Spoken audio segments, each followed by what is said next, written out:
Kei Shirogane, an ordinary boy that sits in his house all day playing video games like a loser. Well, I guess you ain't too far apart in that regard. But anyways, that was until he was suddenly reincarnated and thrown into a MMORPG video game. However, since Shiroe was always a hardcore gamer, he immediately chose to grind the ranks and make a name for himself to become the strongest mage, alongside some overpowered yet somewhat questionable friends, but I guess they couldn't be more weirder than you. Our story begins with Shiroe waking up in what seems to be post-apocalypse Japan, to which after a brief look around, he was surprised just like everyone else to see that he's in the world of Elden Ring. I mean Elder Tale. The city was chaotic as people tried to understand what was happening. In a surprising act of foolishness, Kirito fell and opened a menu showing his game stats. While he was happy to control his skills and abilities, Shiroe was disappointed that he couldn't log out of the game. Luckily, his friends list was still there, so he decided to call his close friend Neitsugu. Shiroe felt relieved as he saw that his friend was just as he pictured. The same applied for Negatsu, who expected that his friend would look like that nerd that has nasty eyes. For his part, Shiroe thought that he looked more like a half-elf.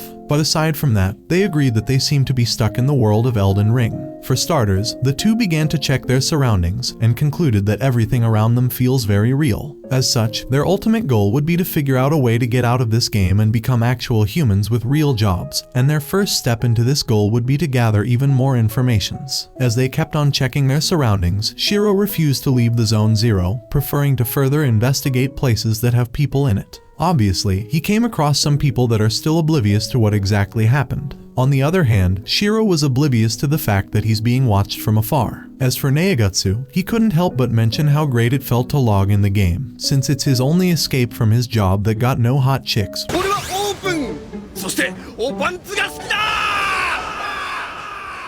While calling Shiroe out as a closet weirdo. Just keep it at that. He didn't even feel ashamed of publicly being one.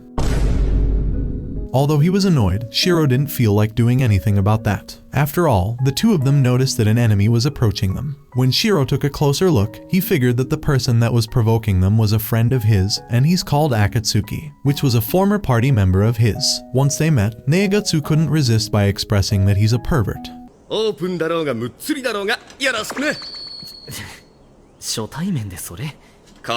But aside from this, Akatsuki finally spoke to Shiroe, which came as a surprise that Akatsuki is actually a girl. She just wanted to borrow a body-changing potion from Shiroe, just so she can transform to her real-life physique. As she drank the potion, she took her real-life short form, much to the surprise of the nerd and his deviant fella. As such, Negatsu apologized for calling Akatsuki a pervert, not out of guilt but since she's a woman. If you thought that everything that Negatsu said was wrong, then you're not alone in that regard, as Shiroe pointed that out.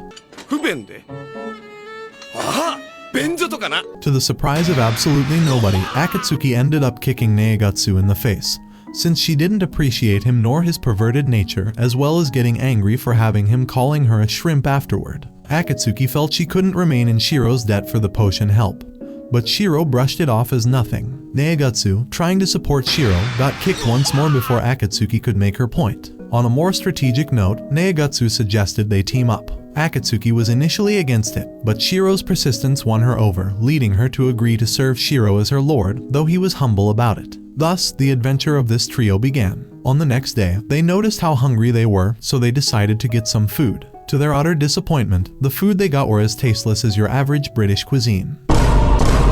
Negatsu complained about the food when Shiroe received a call. They headed to the guild building, where Marielle, the Crescent Moon Guild leader, awaited them. Inside, they found a big dog portrait and stuffed animals. Marielle hugged everyone and playfully suggested Shiroe had a girlfriend,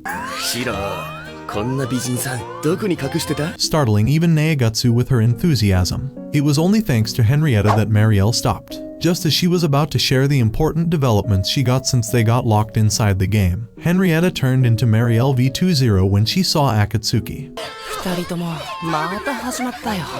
Once this spiel was over, Shiroe began by asking about what had happened so far with the Crescent Moon Alliance. He learned that only one of the 19 members of the team had gone missing. More importantly, the intercity transport gates are all offline. As such, all of the Akihabara adventurers are meeting with their guilds, just like them, while there are other guilds that are looking for new members to recruit. After all, the more the merrier. Marielle also assumed that everyone must be familiar with the game universe by now. Only then Shiroe had to point out that that isn't the case, since there's a new expansion in this game called the Novosphere Pioneers that no one is familiar with. As such, the world that they once knew is probably no more due to these changes. Hearing this, Marielle asked Shiroe if he's interested in joining her alliance, since they lost a guild already. Unfortunately for her, Shiroe turned down her offer for now. As they left, Neigatsu wondered about why such a legendary guild as Debauchery Tea Party had disbanded. In fact, the guild wasn't even a one. It was a small group of people that never formed a guild in the first place, and yet they managed to succeed in many large-scale operations. After all, they had a certain nerd as their strategist. For Shiroe, he was concerned about players' safety, because if they die in-game, they will also die in real life. Again, these were mere thoughts, so they needed to do some investigation over the matter. That night, the three went to the Archive Tower Forest to check on what might happen if they lose their lives in-game. And since they're all high-level players, they turned into magnets for monsters around the area. The first monsters that attacked them were some tiny clones of Jake.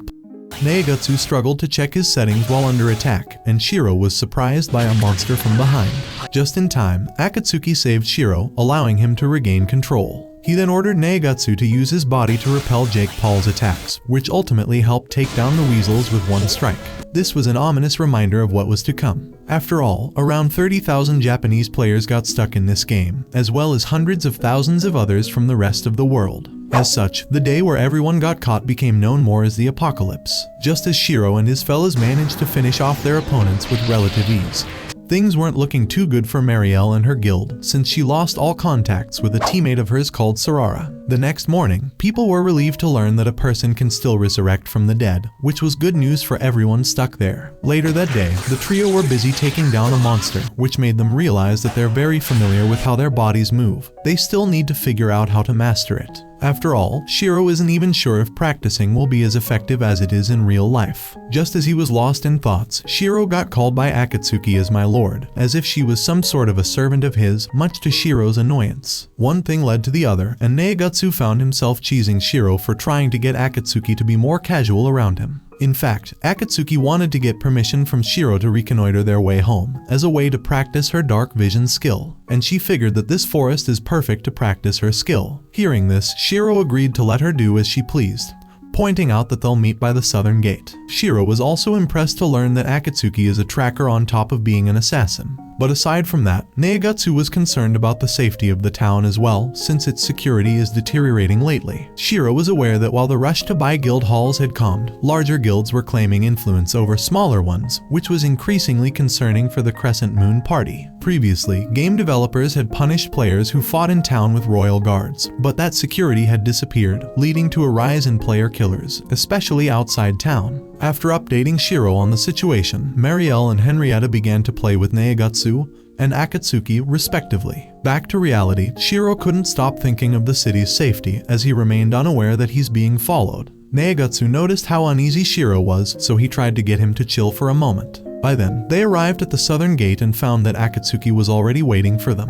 Right after that, the trio proceeded to enter Loka, only to be en garde almost immediately as they noticed an enemy presence. Neigatsu was taken aback when he saw that he's getting shackled.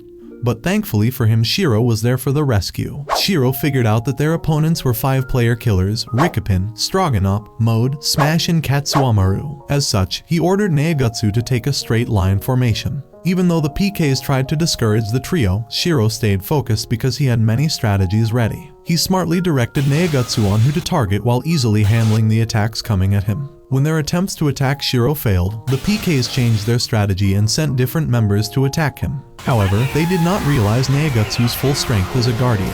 Recognizing his power, the PKs decided to concentrate their attacks on Neigatsu instead. Noticing Neigatsu's HP was low, Shiroe made a decisive move that surprised the PKs, giving Neigatsu a chance to defeat his opponents. Adding to their trouble, their healer had already been put to sleep by Shiroe. As the PKs scrambled to regroup, Akatsuki emerged from the woods with 2 others, only to find themselves overwhelmed. Just as their ringleader appeared to surrender, he attempted a sneak attack on Shiroe, but Akatsuki swiftly took him down. In town, people were still discussing how the security is getting worse by the minute, much to Neigatsu's annoyance. After all, they could have used their free time to do something better, like thinking about Bob the Builder. Neigatsu faced immediate punishment for his wrong thoughts. Shiroe felt concerned because he believed players had limited options. However, Neigatsu had a different plan, and this time it wasn't perverted. They had food, even if it was tasteless, and they could use the money earned from defeating monsters to pay for an inn. He also said that coming back to life after being eliminated from the game wouldn't be so bad. Shiroe questioned whether living in the town was a good idea. Akatsuki felt the same way. She wanted something to engage the people's minds. Deep down, Shiroe was bored and realized he was just like the other town residents. Everyone, including him, thought of Elder Tale as the same game they played before the apocalypse. Because of this, security in this world felt meaningless. While he was lost in thoughts about how to get over his midlife crisis, he was alarmed by something serious during a phone call.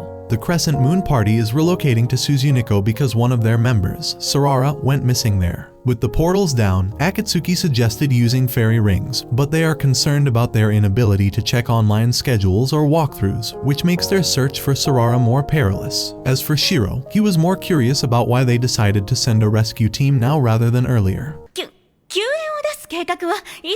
He wasn't even buying any of the excuses that they were making. As such, Marielle decided to tell him the truth. Suzukino is a far more dangerous place compared to Akihabara. Fortunately for Sarara, she got saved by a cat figure. To get her back, the team decided to pull their best members to head to Suzukino, while they asked Shiroe to take care of the rest of their guild in their absence. After a moment of conflicted thoughts, Shiroe decided to go instead of Marielle and Henrietta. At first light, Shiroe, Negatsu, and Akatsuki were ready to begin their journey. They successfully summoned horses that will take them there. After some time of traveling, the team decided to take a brief rest, where Akatsuki was impressed to learn that Shiroe is a scriber. Fortunately for him, his teammates were great companions, as they figured out that he's feeling down and that he needs their support to press on the journey. Now that they're ready to continue their journey, Shiroe and Negatsu summoned griffins, since riding them would be much more comfortable than a horse's back, much to Akatsuki's surprise. Despite her initial reluctance, she agreed to ride it. And hey, she seems to have finally relaxed as soon as she found herself flying. It's been 3 days since the beginning of the journey. Despite their limited usage, the griffins have eased the difficulty of the journey significantly. Eventually, the trio landed on a mountain, where Negatsu got nostalgic when he saw a massive game that he used to go to a lot with Shiroe. This is the Depths of Palm. After receiving an answer from Akatsuki that there were no enemies around, Shiroe and Negatsu proceeded with their journey. As they went further, they had to be extra careful because of how old the building is. To make matters worse, Akatsuki noticed the presence of a horde of Jake Paul fans. Although they're weak, they can spread plague rather quickly. Unlike your average Jake Paul fan, however, these specimens of rat men were able to recognize the difference between their levels and the trio, thus refusing to fight them.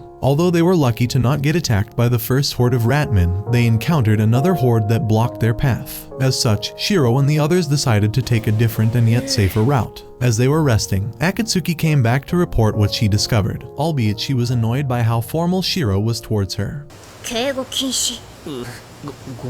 On the other hand, Negatsu was having his own problem with how terrible the food is in this game. He kept on eating with an uncanny look on his face. Amidst that, Shiroe received a call from Marielle. She was impressed to learn that they have reached the Depths of Palm in such a short time, while revealing that they've been communicating with Sarara via telepathy lately. Fortunately, she's still under that nice catman's care for the time being, much to Shiroe's relief. While all of these events were taking place, Sarara was leveling up to become a level 44 maid. Despite her disappointment for picking such a useless role, Sarara kept on cleaning the apartment she's in while thinking what she's more fit into. While she was freaking out, Nyanta the cat that had saved her the other day came back home. Meanwhile, the town was in turmoil as always, much to Sarara's disappointment. Nyanta, however, kept on assuring her that everything is fine as long as she doesn't think much of it. For her part, Sarara informed her host about what Marielle told her. Just as she was thinking with Henrietta about why such a talented strategist refused to join their ranks, Liliana came in to inform them that their gathering of other guilds is almost done. Elsewhere, Krusty have received reports about the meeting from his assistant Misei, as well as where Shiroe is heading. For Shiroe, he still was aware of the potential dangers that's probably awaiting him there, and yet he kept on going ahead. Of course, his journey won't go without Negatsu's lack of attention that nearly got him in trouble time and time again. Except this time, it wasn't his fault, but rather the lack of maintenance that left the maze bridges collapsing, with Shiroe along with them. As he was losing consciousness, he was resisting dying, as that would bring him back to Akihabara, thus rendering his entire journey futile. While he was sinking down in water, Shiroe began to remember about his early days in this game, especially the people that made him even more interested in the game. Then suddenly, he woke up to Akatsuki's face, who immediately rushed down to save his life. For Shiroe, it was miraculous that he survived such a fall. Now that everyone is good to go, our tall gnome proceeded with telling their location and all. Shiro's mix of CAD skills and in-game scribe abilities impressed Akatsuki. As they talked, Shiroe realized they were about the same age. Shiroe then witnessed Naigatsu facing divine retribution twice, once for his shrimp jab at Akatsuki and again for admitting he's a pervert. As they progressed, a monster came in their way. They have been avoiding paths where Jake Paul fans have been gathering the entire time, and now they came across the true thing. Jake Paul is now going to infect our 3 adventurers with countless debuffs from his cringe content and NFT scams, to the point that the dungeon is about to fall apart. Forced into combat, Shiro's initial attacks proved futile against the monster's defenses. He pivoted tactics, weakening the foe's armor while amplifying his allies' offense. Seizing the opening, Akatsuki struck the final blow on the NFT scammer and guided Shiroe and Naigatsu to safety beyond the maze. For Shiroe, the scenery was very nostalgic of his old days with the debauchery tea party. Now he's the first to reach that spot alongside Akatsuki and Naigatsu. While Shiroe was ecstatic about this achievement, things in Suzukino City weren't looking too hot. The town is in complete turmoil, and it needs a hero now more than ever. Not even the PKs were safe from each other. Although Sorara is still in relative safety, there's no guarantee that it will remain the status quo. With all the hoarding outside of town over, Shiroe and his 2 fellas arrived at Suzukino. Shiroe knew that if they were to lose a fight outside the city, they would be revived at Akihabara's cathedral, but Sorara will be in Suzukino's. As such, failing is not an option. The dominant guild in this town are the Brigandia members, and they're in hot pursuit after Sorara. Before they could get in town, Shiroe gave his instructions for everyone to take their positions. By the time Akatsuki began searching for Sorara, Demikaz was getting all the more frustrated for failing to locate where Sorara is, despite Londark's best attempts to make him stop obsessing over her. By then, Naigatsu and Shiroe entered the city, to which Londark was notified of their presence almost immediately. Shiroe and Naigatsu were struck immediately by the hostile mood in this town, so they had to keep their guard the whole time there until they finished their mission. Fortunately, they knew where Sorara is located, so our tall gnome decided to keep Naigatsu to wait outside the building, while he went to pick Sorara himself. It didn't take him long to find her out, with a certain Puss in Boots behind her. It turned out that Shiroe and Nayanta were actually friends. So Sorara felt relieved to learn of each other's intentions of saving her, as of their previous relationship aside from guild operations. Shiroe used to check Nayanta for fleas in Nyanta's accounts. Still, that didn't stop Sorara from feeling happy that she can finally get back to Akihabara. Before she could ask the 2 any questions, however, she found that they were heading out already. Nevertheless, she followed them to know about one important thing: how do they plan to get out? Because in the meantime, Brigandia was in a race to capture Sorara. Her terror of Demikaz grew. Shiroe swiftly alerted Naigatsu of their plan before exiting the town with Sorara and Nayanta, relying on the settlement's safe zone to deter open combat. Though paralyzed by fear, Sorara steadied herself as Nayanta vowed neither he nor Shiroe would let harm reach her. Now that they're outside of the protective umbrella of the town, Shiroe and Nayanta prepared themselves for the inevitable clash with Demikaz. To kick things off, Shiroe asked Brigandia's boss to show themselves among the horde. Despite his rude and absurd request, Demikaz got off of his high throne, promising to forgive Sorara after sending her to the cathedral 10 times first. For Nayanta, Demikaz has crossed the line, and now he will punish him in person for daring to threaten a child. While Nayanta was having success in provoking Demikaz, Shiroe was also having his own success with provoking Londark. Enraged by these provocations, the long-awaited battle between Wolverine and Puss in Boots began. Demikaz was relying on his low cooldowns to attack Nayanta. This did a number on Nayanta, but our Puss is still having tricks up his sleeve. With his piercing attacks, he managed to also hurt Demikaz very badly. Londark was getting nervous by the sight of his boss losing. On the other hand, Shiroe wasn't deterred. To ensure that things will go smoothly, he asked Sorara to cast a healing spell for everyone in the area. Frustrated, Demikaz ordered his team to heal him and target Shiroe. Before acting, Naigatsu taunted them, prompting Londark to focus fully on restoring Demikaz's HP. Once healed, Shiroe directed Sorara to aid their allies. Despite her uncertainty, his reassurance galvanized her to heal Nayanta. When Naigatsu's harmless stoning spell backfired, Sorara seized the opening to amplify her healing efforts. Shiroe's group appeared to panic, but this was a calculated ruse. Londark and Demikaz fell into the trap, with Shiroe instantly immobilizing Demikaz, allowing Nayanta to unleash a devastating strike. Caught off guard, Londark frantically summoned mages to heal his ally and attack Shiroe, only for Akatsuki to strike first, eliminating him and his healers before they could act. This marked a decisive defeat for Brigandia, which also paved the way to connect Suzukino with Akihabara. Not wanting to admit defeat, Demicas tried to make one last desperate attack against Shiroe. However, his end came under the hands of Sarara, who finished his last 1 HP with one hit of her stick.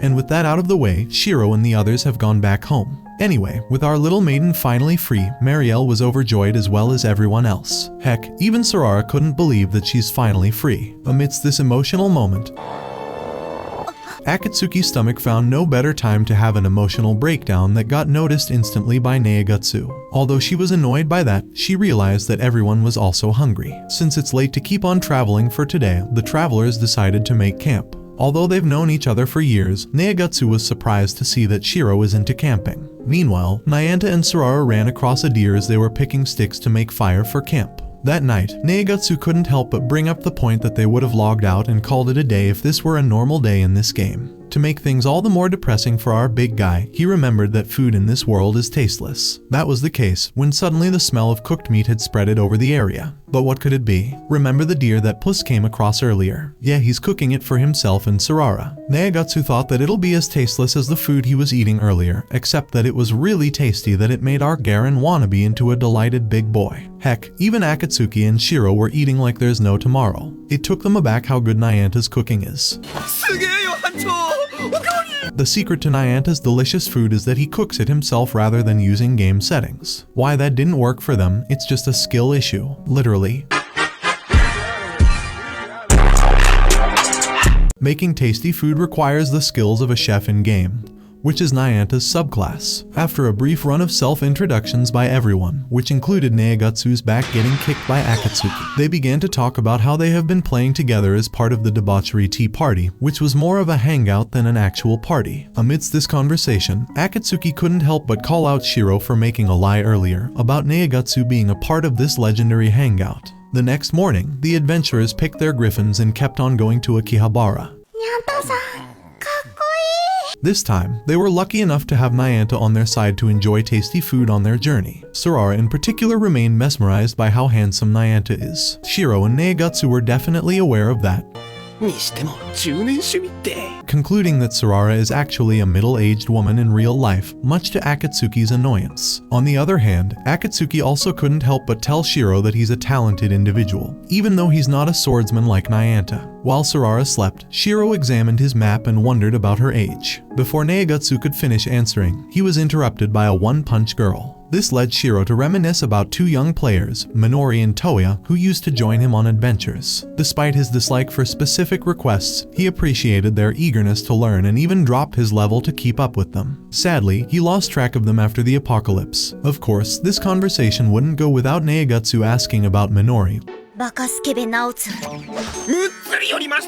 only to get called out by Akatsuki as a pervert from afar. The next day, the weather was getting too bad to travel using griffins. As such, they decided to get down and take shelter in a nearby village. As they walked there, Nyanta began to ask Shiroe about his refusal to join a guild, which made Shiroe question Nyanta about the fate of that guild he used to be in. Much to Sarara's surprise, Nyanta used to hold a guild for cat members. Unfortunately, half the members have left since the weather at their HQ went bad, until the rest disbanded eventually. But for now, our adventurers were lucky to find a house to take shelter in the house of an old man. Under normal conditions, this could have turned into a Texas Chainsaw Massacre, but in this village of Arb, the house owner Fedor was a welcoming man that agreed to allow the adventurers to sleep in his stable, where Neagatsu and Akatsuki began to immediately fight over straws. As Fedor heard Shiroe and the other fella's story, two kids peeked from the stable gate. Fedor noticed them and called them in. For a moment, Shiroe thought they were Minori and Toya. He was wrong, unfortunately. Seeing a ninja attack Neagatsu for the sake of attacking the big guy, Miss Shaw and Ivan got shiny eyes. If you thought that surprises ends here, then you ain't seen nothing yet, girl, because these two kids are just some NPCs, which had a surprisingly good backstory. For Shiroe, however, he couldn't help but see himself and other adventurers as abnormal people due to having superpowers and all in this fictional world.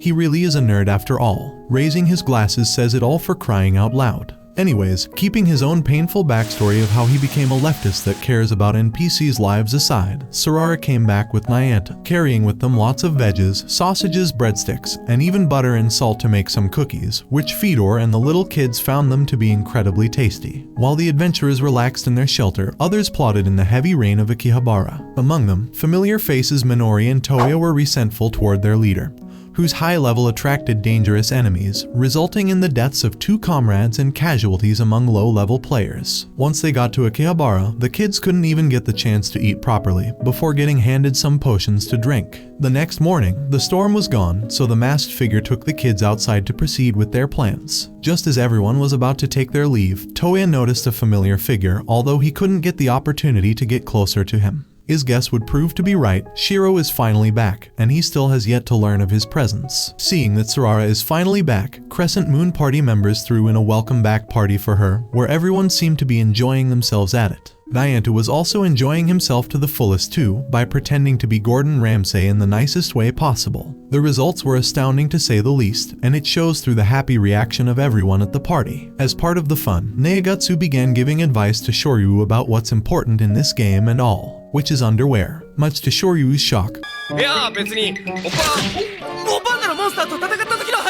Marielle arrived to know about what they were talking about before getting called out by Henrietta. As for what she wants, well, it was to treat the recipe to make all of this food as a confidential matter before turning to treat Akatsuki like your average angry cat.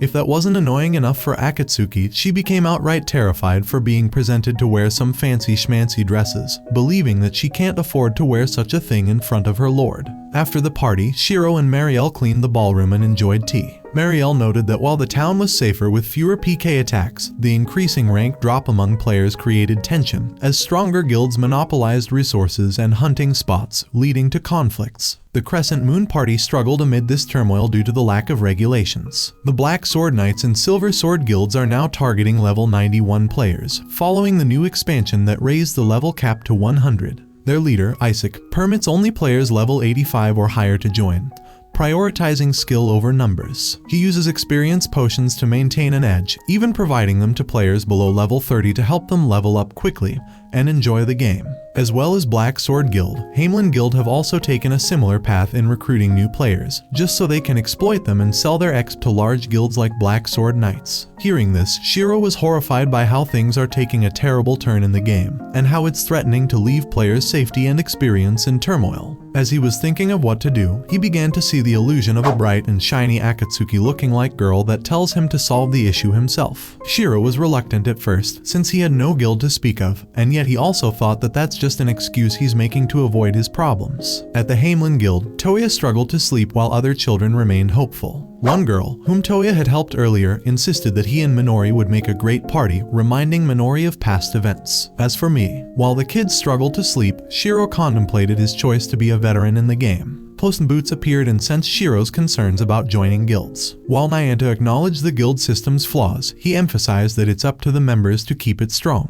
He encouraged Shiroe to take initiative and think of something amazing to do, prompting Shiroe to reflect deeply. As such, he decided to call Minori, which came as a surprise for her. He was aware of the predicament she was in, so he decided to talk to her in a secretive way. Although she confirmed most of his doubts, she lied about her own safety to him. Still, Shiroe promised that he will come to her and her brother's rescue soon. The next day, Shiroe met Neigatsu and Akatsuki in Akihabara to share his thoughts. He asked Marielle for help and, when questioned about Hamelin, stated he only wanted to keep Minori and Toya safe. He explained his plan to rescue his friends and improve Akihabara. Marielle and Henrietta became supportive and agreed to help, with Shiroe mentioning he would need about 5 million gold.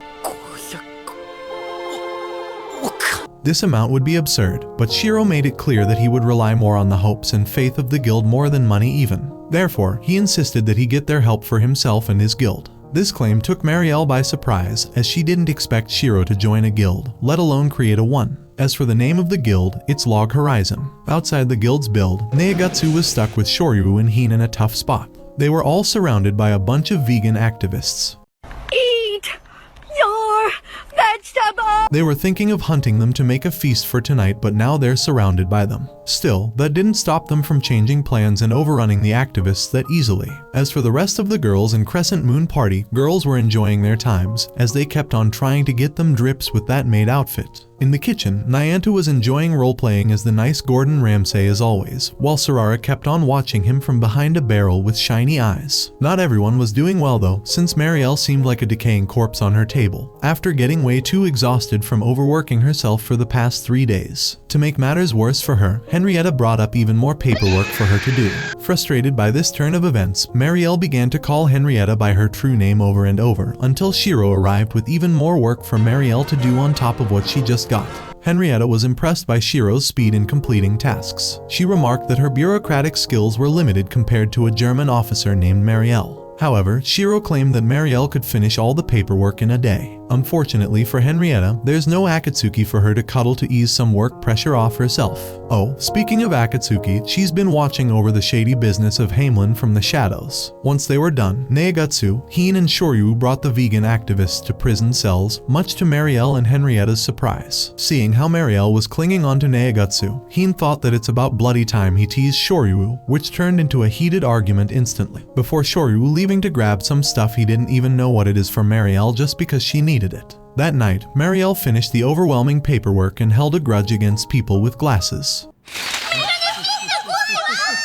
Meanwhile, Henrietta reviewed the work of other members, following Shiroe's instructions closely. They created new rules to encourage people to bring in money, and the first part of the plan was successful. Meanwhile, Neagatsu thought of treating Marielle to some sandwiches. Much to his surprise, he was encountered by her throwing a tantrum in a mountain of paperwork still, just like the German bureaucrat that she is. Only after she took a bite of the food that she relaxed. She was even more glad to learn that Shiroe is happy that she agreed to help him out. How did she express her own happiness? By patting Neagatsu and calling him a good boy. With everything now out of the way, everyone has to wait for executing their plan tomorrow. While adventurers were in the city, they noticed a food stand run by 4 blondies attracting crowds to try their new invention called food. People loved it, and Henrietta quickly sent envoys to other guilds to taste it, receiving positive reactions. Elsewhere, Shoryu was thinking of a way to achieve the unachievable. Before he could think of anything, a massive boar showed up. Everyone was optimistic about their business's success, but Shiroe doubted they'd hit the 5 million mark. Marielle overlooked their true goal of purpose over profit, which was where Henrietta's role mattered. Meanwhile, Akatsuki, upset about being sold by her lord, ran away, only to later reluctantly wear maiden clothes for Henrietta, feeling embarrassed despite others finding it cute. Oh, before I forget, Shoryu just arrived with a massive boar he found in the woods. Despite his efforts, Nyanta ruined the mood by saying the boar would taste too strong. The boy's exhausted and trying to help, so cut him some slack. That night, Shiroe informed Minori of his new achievements and how much he's looking forward to having her and Toya in it. After finishing a call, Nyanta proposed buying Tokyo Station as a base for Log Horizon, but Shiroe had other plans. Just then, Saojiro, an old friend of Mr. Puss in Boots and his nerdy companion, appeared. He had started a small but powerful guild called West Wind Brigade, which rivaled the bigger guilds. Unlike Nyanta, who asked about Saojiro's well-being, Shiroe only inquired about his rising skills. But that aside, in fact, Saojiro was surprised that he got called by Shiroe. After all, he thought he hated him because he didn't accept joining the West Wing party when Shiroe got invited to it. But with Shiroe explaining the misunderstanding and how he sees things now, Saojiro agreed to help his former teammates wholeheartedly. Now that Saojiro took a part in executing Shiroe's plan, the time to commence the second stage of the plan arrived. While all of these developments were taking place, Karishin began to complain about the lack of supplies in his depot since the apocalypse had taken place. As such, he went to get some with his assistant Taro. Elsewhere, Marielle was confused to see Henrietta holding an angry Akatsuki like a cat. Meanwhile, Neagatsu had fallen asleep in a bar while Marielle and Henrietta awaited their guest. When Karishin arrived, he was initially scared of Marielle, but soon grew comfortable and got to the important matter at hand. Marielle called for Karishin's help to provide her with ingredients to keep their business rolling. Seeing their price, Karishin thought that this deal would be a good one. But that doesn't mean that he has to agree to it as is, he's a merchant after all. The negotiations were tough for Marielle, but she has to keep on smiling to ensure that they'll end up with a good deal, according to Shiroe that is. Before Karishin could give his own counter offer, Henrietta decided to end the meeting, claiming that they had another meeting with the Roderick Merchant Guild. The more they kept on talking, the more Kerishin began to panic. なあ、カラシンにも同席してもらったら? Not wanting to lose a potential client, Kerishin agreed to the price that Henrietta just suggested unconditionally. Although things were improving for the Crescent Moon party, Minori and Toya faced bleak conditions. Ever since Toya found an EXP pot during the apocalypse, their situation worsened after being eliminated by PKs. Though revived in the cathedral, they were left without any support. As such, they began to desperately look for stronger guilds to support them, and that's how they found themselves with Hamelin. Realizing how she and her brother did not work hard to create their own reality like Shiroe have done, Minori began to think that she doesn't deserve to be saved by him. Roderick and Michitaka from the Merchant Guild and Marine Agency arrived at Dragon's Nest for negotiations, but found Crescent Moon allied with Kerishin. Facing Henrietta, they were swayed by her promise of a lucrative deal. Marielle and Henrietta boosted their reputation by being honest with their trading partners about their true intentions and the mastermind, Shiroe, who was more renowned than they expected. This new knowledge has further assured the merchants that the deal will be carried out in good faith. After all, it's the villain in glasses that they're talking about. With that settled, Marielle and Henrietta finally addressed their needs, a shocking 5 million gold. While it's unusual for a guild to require such funds for a large-scale operation, it made sense for a legendary quest. To strengthen their negotiations, Marielle offered rock eggs as a sweetener. In return, Henrietta proposed sharing Shiroe's detailed plan and recipes for the eggs in exchange for the money. Henrietta recognized that requesting 4.5 million from a single guild would disrupt the power dynamics in Akihabara. To maintain balance, she proposed dividing the remaining amount equally among the three parties, allocating 1.5 million each. The merchants readily accepted this compromise. Michikita expressed his willingness to be the sole sponsor if required, but Marielle and Henrietta graciously declined, appreciating his eagerness to assist. Elsewhere, Toya and Minori were still struggling through their current ordeal. Minori was surprised to learn that Toya knew about Shiroe's attempts to save them. As she kept on thinking that they have no right to be saved by someone as cool as Shiroe, Toya asked if he could ever get the chance to be as cool as that nerd. That night, Marielle and Henrietta were left in no shape to keep on working after finishing their paperwork. This hard work of theirs wouldn't go unpaid, however, as Nyanta, Neagatsu, and Akatsuki came in with tasty desserts ordered by Shiroe. Although delightful, Marielle and Henrietta were curious about where Shiroe went, to which Nyanta answered that he's doing his part of the plan after believing in them.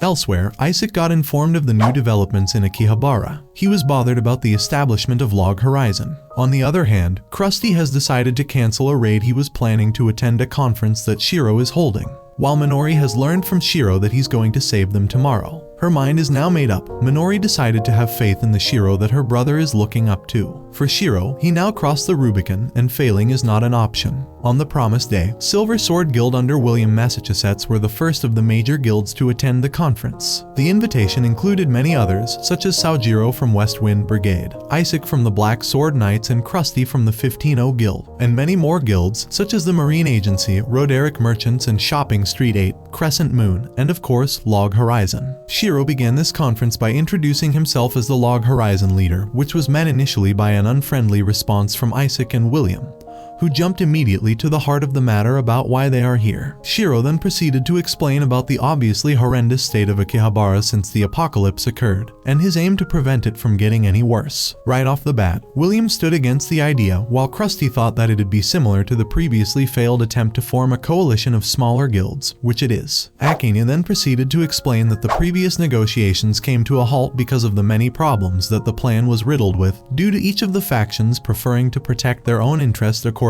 to Woodstock. William believed the conference would fail like the last one, as every guild would act in their own best interests. In contrast, Shiroe aimed to improve the city's situation. Disillusioned, William stood up and left, thinking Shiroe's efforts were a waste of time, as he prioritized his own interests over the city's well-being.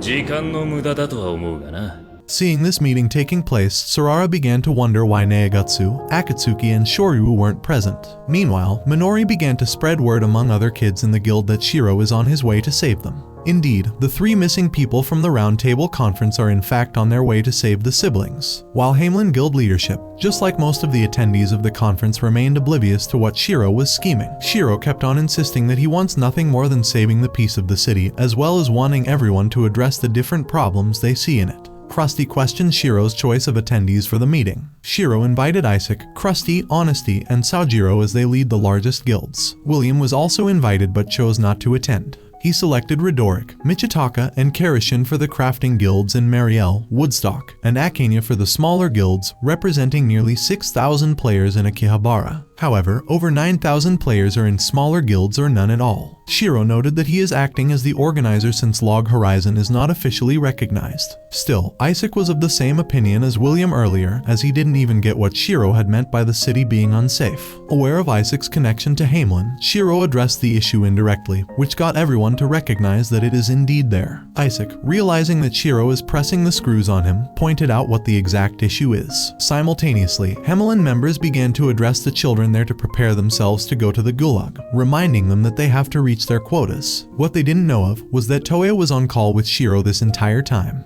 As he received the signal to begin his part of the operation, Toya addressed the children in custody to prepare themselves. Aware that everyone knows about his possible involvement with this issue, Isaac began to defend himself by pointing out that this issue isn't illegal, and that only aggression inside non-combat zones isn't allowed. Shiroe, however, opposed this, pointing out that this is just a phenomenon like no other, while Mariel added that laws should be implemented by players themselves. Shiroe observed that the absence of laws has thrown Suzukino into chaos, with crimes committed under the pretext of not being prohibited by game rules. While Isaac pretended to be interested, Woodstock concurred that some form of law should be established by the dominant guilds to restore order until a way back to the real world is found. Shiroe proposed banishing anyone who defied the Round Table Alliance from Akihabara. Isaac countered that his guild could not enforce this without conflict. Honesty agreed, but Shiroe then revealed he owned the entire guild building's zone, controlling access and settings. By blacklisting anyone, he could prevent them from entering, forcing all guilds at the conference to adhere to his rules. Hamelin guild members were unaware of the chaos happening outside. When guards punished Toya's sister for acting suspiciously, he retaliated, and together they began overpowering the guard. They managed to escape with the other kids and found Hin, Shoryu, Akatsuki, and Neagatsu waiting outside. Shiroe was glad to hear of the news just as much as he was able to mess with the attendees' logic to frame him for blackmailing them, which they were just doing by threatening war if needed. The attendees were also shocked to learn that merchant guilds like Michitaka, Roderic, and Kerishin have lended him money. Minori and her brother were about to escape when a sandstorm hit. Toya clung to Minori and they broke free from the guild. Schrader attempted to follow but got trapped inside. He managed to take Toya hostage for information, but Akatsuki intervened, saving Toya and subduing Schrader.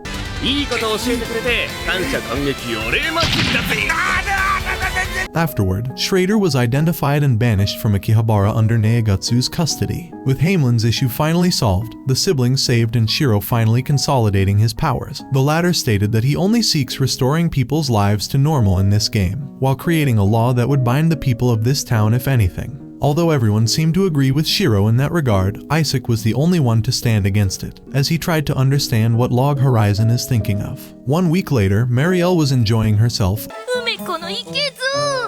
only to be stopped by Henrietta. Still, that didn't stop Mariel from informing Henrietta of how significantly people's lives have changed in a single week. Which brings us back to Isaac's last question from the conference. Shiroe's objectives have already been made clear, establishing the former of which would require the restore of normal daily life for all players. For that, Mariel's Crescent Moon Guild was prepared to fulfill the task, as she revealed the full secret behind the taste of her guild's food. The merchants also confirmed after testing the mentioned methods that they are definitely valid. Now that everyone knows about the secret of cooking, Shiroe pointed out the importance of people with cooking skills since they can take this world's materials without using command menus. But since they can also invent things that are not part of this world, such as the steam engine. As for the lack of activities that people can do is one of the reasons that the town is so dead. As such, it would be all the more fair to give the opportunity to players from no guilds or smaller guilds to find activities to do so they can also do their purchases and all. For the security issue, Shiroe made it clear that laws don't really have to be that strict. Although fighting over territories shouldn't be allowed, for example, it shouldn't be banned from the town because of it. However, Peking should definitely be forbidden within the lower level zones around town. Lastly, there's also the human rights issue. Okay, I don't believe in human rights.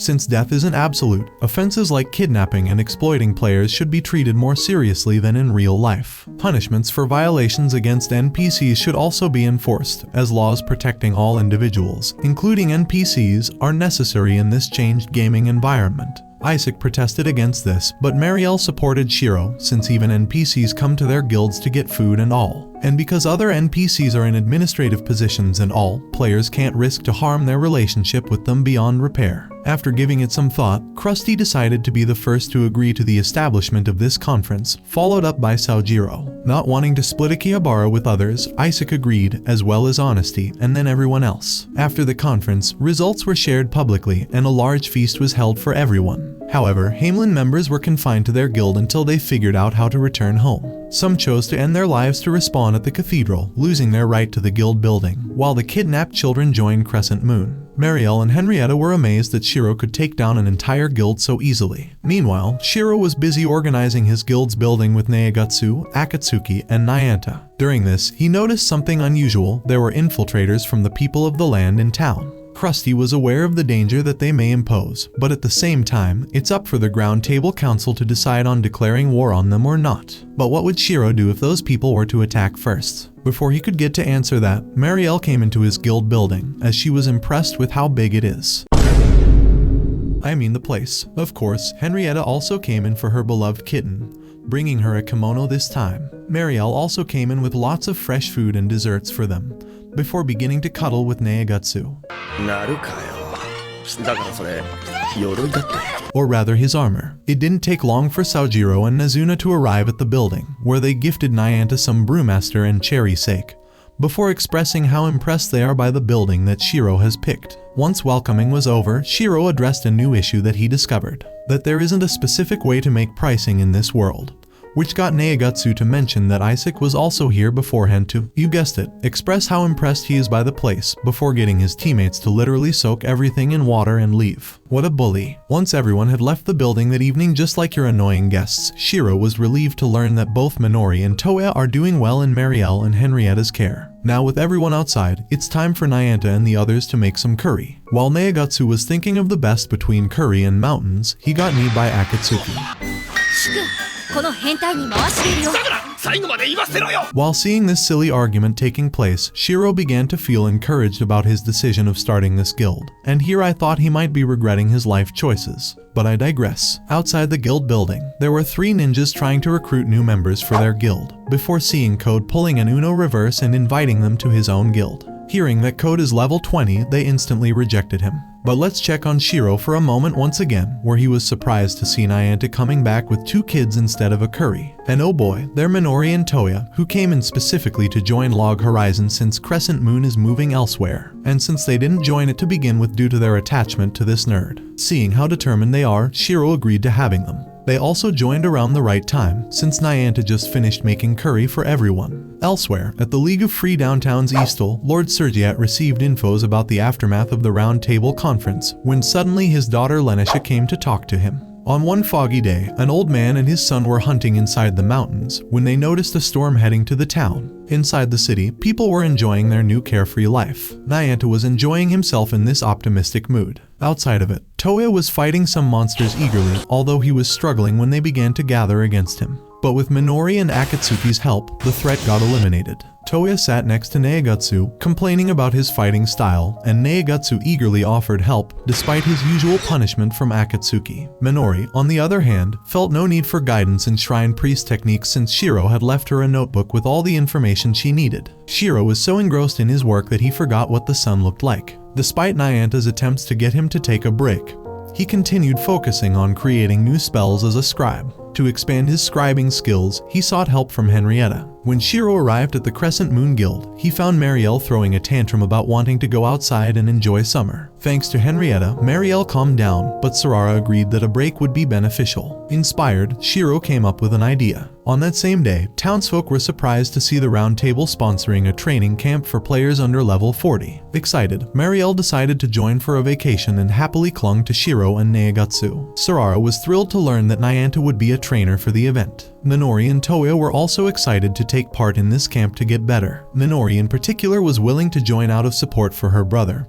who she thought had never done enough to help him. The next morning, everything was already set in stone for the camp to take place. Location has been prepared, as well as the trainers, and so are Marielle's swimming suit and summer pack. Except that the camp will take place next month. Oh, have I also told you that Henrietta began to play with her angry cat too? Amidst this wave of happiness, the Romans arrived. I mean, a messenger of the surrogate Cohen arrived. Sorry, wrong script. Anyway, this messenger came on behalf of the High Lord of Eastel's League of Freedom Cities to get an audience with the leader of the Round Table. After his request was granted, the messenger invited them to a ballroom event next month and discussed important matters with the Round Table. Shiroe decided to accept the invitation, seeing it as a chance to learn about their hosts, knowing that the people of the land are significantly weaker, making conflict unlikely. A month later, everyone from Akihabara was excited to go to the camp. Heck, the siblings were even fascinated by the air of the countryside and the beautiful scenery they came across, except that their excitement had to be thwarted by a shiny blonde boy. Still, that didn't stop them and other travelers from being friendly towards one girl from the people of the land that they met along the way. When they arrived at their training camp, everyone discovered that it's a school. Excited about their plans during this training period, Marielle announced that she'll be hosting a barbecue tonight. As excited for this as she was, Minori also was disappointed that Shiroe was heading to an important conference that he have to attend. Shiroe discussed a deal with the people of the land about noble titles. After some confusion from Isaac, the group agreed to attend the conference. Crescent Moon and the Black Sword Knights will host training camps, with Krusty from the Round Table leading alongside Shiroe and the Marine Agency. Krusty proposed including Shiroe for his analytical and administrative skills. Back to the present time, Shiroe was surprised to see Henrietta accompanying him as an observer, and definitely not to cling around her angry kitten, and that is a mere towel that she's having inside her back.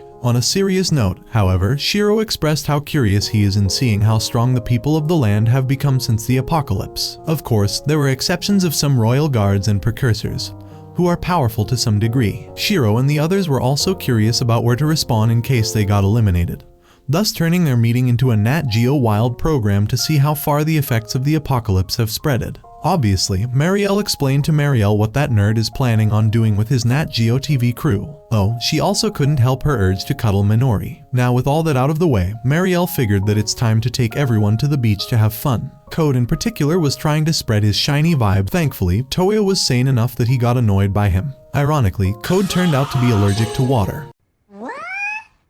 While Marielle enjoyed the beach, Shiroe and his companions arrived at the Palace of Eternal Ice. After changing into formal attire, they entered the ballroom, where British guests danced to Baccarini. Shiroe was surprised to see Henrietta there to confront her angry kitten, and to everyone's astonishment, Akatsuki hid an arsenal under her dress. The group teased Shiroe into dancing with fellow university student Akatsuki. Anyway, before Shiroe could even respond, Corwin Sergiad showed up to thank the Round Table for obliging him. Seeing this, Krusty was the one to step forward and interact with his host, followed up by Shiroe. Of course, Shiroe can't afford to look weak in front of such a colossal figure like Sergiad. After sitting down and talking things thoroughly, Sergiad seemed to comprehend the nature of the Round Table Alliance. Shiroe, on the other hand, quickly comprehended that the people of the land are also lacking informations regarding them, just as much as the adventurers do about their hosts. While this tough conversation was taking place, Princess Lenisha came into view of the guests. Meanwhile, Nyanta informed all the low-level players that their training begins tomorrow at the Forest of La Grande Dungeon. Well, since y'all are familiar with video games, you must be familiar with how dungeons work, so I'm not going to play the Captain Obvious this time. At the prestigious party, Shiroe and his friends watched others dance. Sergiald reminded them about the upcoming 10-day conference and then asked Shiroe to dance, followed by Akatsuki and Michitaka. As they panicked, Krusty intervened, insisting Shiroe should dance, leaving him upset as he realized it was a deliberate choice. Fortunately for our nerd, Henrietta came in clutch to get him keep his shit together and remind him that he's the head of the Round Table Alliance for crying out loud. Once she finished telling Himu that, Henrietta decided to be the one that dances with Shiroe. Although he doesn't know how to dance, Henrietta comes from the Bard subclass, which made the whole thing go smoothly. Isuzu was delighting the crowd with her musical skills, particularly captivating Code, who started flirting with her. Meanwhile, Nyanta took the opportunity to explain how bards excel as enchanters, rather than causing a pandemonium in bars and taverns. Yeah, I'm looking at you, Venti. Minori tried to enthusiastically explain how bards work in her own way, but ended up being as bland as Jamie Oliver's food. As Nianta kept on going through what makes bards stand out, Shiroe was having the time of his life, as he made other guests amazed by how great he was with Henrietta. While Akatsuki was astonished by how cool her lord is, a kid stumbled after running into her. Although he didn't know who she is, the kid and his friends invited her to play hide and seek with them, where she instantly agreed. Probably she's the female version of Lord Farquaad after all. Now that the party is over, Shiroe got a call from Minori, where he learned about what she'll be doing tomorrow. Noticing that she's sort of worried, Shiroe made sure to encourage the young girl that she's a capable and talented individual, reminding her that there's more than her individual skills and level.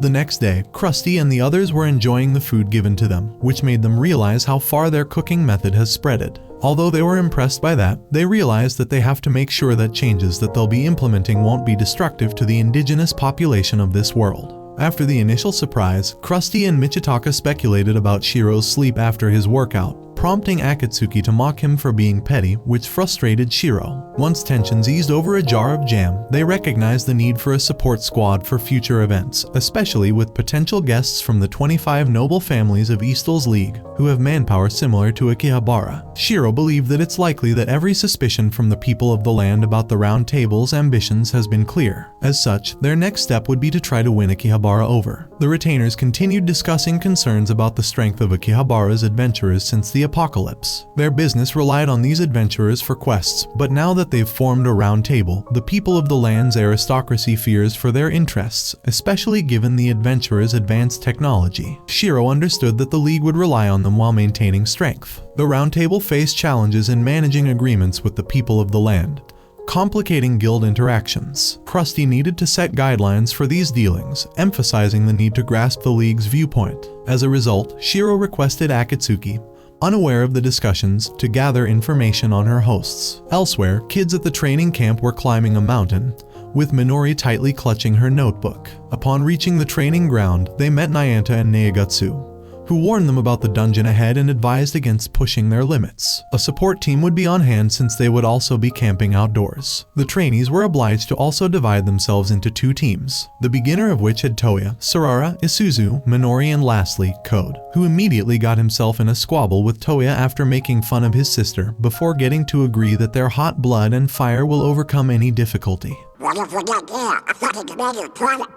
With that out of the way, the beginner team entered the dungeon after being encouraged further by Neigatsu. In the darkness of this dungeon, Sarara and Isuzu were so scared that they began to throw a tantrum that was over when Code used his magic to light the area. Learning that their opponents are zombies, Code was finally convinced to let Sarara help out with creating more lights. After walking up deeper into the dungeon, the beginner team came into a crossroad where both would lead to the previously designated sections of the dungeon. And apparently the beginner team have mixed paths and went for the intermediate level instead, mistaking it for beginner. Despite that, Code remained so confident in his guts, so much that he ignored Minori's requests to make sure he lights their back. After a while of walking, Toya marked the presence of the first enemies, 3 undead samurais to be specific. Toya charged at them enthusiastically, and with help of his teammates in both attack and defense, the team managed to take down their enemies with ease. It's too early for celebration, however, as an archer skeleton attack was on the way. Toya notices 5 samurai skeletons on his flank. While he can tank some attacks, Code steps in to draw their focus. However, Code's HP drops faster than Sarara can heal. The beginners decide to temporarily withdraw. While the beginners were struggling, Princess Lenesha was lost in thoughts. She noticed Krusty talking to one of the League's top commanders before taking notice of the princess. That night, the Round Table Alliance considered how to manage the 3 simultaneous banquets, ultimately deciding each representative would attend a different one. Henrietta worried Krusty might face issues with his banquet hosts, but Krusty remained confident in his shield's usefulness. Meanwhile, Princess Lenesha was acting in the most sassy way possible around her elf maid, until she got her favorite pajama. Lenesha didn't even care about being considered as the melancholy princess, as she considered herself as merely unmotivated. However, she now has another engagement, which brings us to her meeting with Krusty earlier that day. Reflecting on the meeting, Lenesha felt depressed about being outsmarted by Krusty. The maiden reminded her that Krusty was an unknown adventurer and of Lenesha's responsibilities as a member of the Cohen family. Despite her reluctance, Lenisha had to endure her duties, which often led nobles to simp over her pictures and shower her with gifts. Reflecting on the meeting, Lenisha felt depressed about being outsmarted by Krusty. As Lenisha endured the royal fest, she noticed Krusty defeating a castle guard. Skeptical of his intentions toward the people of the land, she approached him. Krusty proposed that the winning knight accompany her to the party, thrilling the knights but leaving Lenisha surprised. He saw this as the perfect opportunity to join her. Although he emerged victorious, the fighting took a toll on Krusty, so much so that he had to ask Lenisha to wake him up a while later. Seeing that she's envying him for living such a carefree life, Krusty suggested to her to try and take a nap of her own too. Although she seemed to like how carefree adventurers are, Krusty told her that such freedom requires a great deal of resolve. Simultaneously, Akatsuki was doing well in spying on the League's members, 見つけたーかくれんぼの天才 until she was found by the kids she played with yesterday. For the leadership of the people of the land, they were arguing about what they need to do to make sure they progress, much to Shiro's surprise. By then, he got called by Minori to learn about what she's going to do exactly. Unfortunately for her, Shiro was a little busy at the moment, so she had to talk to him at another time. After going through the same spiel as yesterday, the beginners were already on the run. Kyudo was getting all the more frustrated by reaching the same deadlock as yesterday, so much so he began to blame his teammates left and right. Toei didn't appreciate Code's mannerism, so he blamed it on the latter's inability to unleash his full potential, who was clearly not wanting to keep on training.